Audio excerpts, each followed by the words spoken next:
বাংলাদেশের মানুষের সকল বাক স্বাধীনতা, গণতান্ত্রিক অধিকার, ন্যায় বিচার, সমস্ত অধিকার হরণ করেছে শেখ মুজিব। এই বাকশাল থেকে কুমিল্লার মানুষ 1975 সালে সেনা জনতার বিপ্লবের মাধ্যমে বাংলাদেশকে স্বাধীন করেছিল। 2024 সালে 50 বছর পরে বাংলাদেশের মানুষকে আবার স্বাধীন করে দিয়েছে কুমিল্লার বিপ্লবীরা। প্রিয় উপস্থিতি, আমাদের সামনে কথা বলেছেন শহীদ সাতমানের মা। বোর্ডের ইলেকশন করেছে আওয়ামী লীগ। 2018 সালে কোন বিরোধী দলকে একদিনের জন্য ক্যাম্পেইন করতে দেয় না আওয়ামী লীগ। সর্বশেষ 2024 সালে আমি এবং দামি নির্বাচনের মাধ্যমে বাংলাদেশে একটি ইন্ডিয়ান করদ রাজ্য প্রতিষ্ঠা করেছিল আওয়ামী লীগ। আমরা বলবো এটি কোনো পলিটিক্যাল পার্টি নয়, এটি একটি সন্ত্রাসী সংগঠন।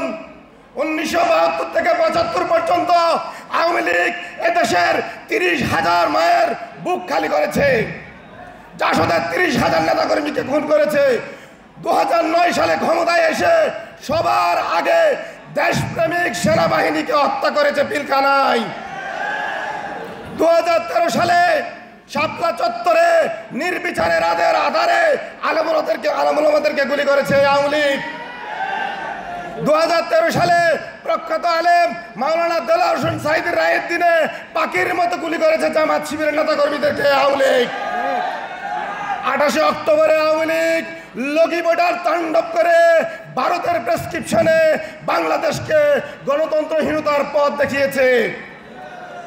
সংগ্রামী সাথী ও বন্ধুগণ, আমরা এই জন্য বলছি 2024 সাল আওয়ামী লীগ শুধু একেই গণহত্যা করে নাই। আওয়ামী লীগের ইতিহাস গণহত্যার, সন্ত্রাসের ইতিহাস।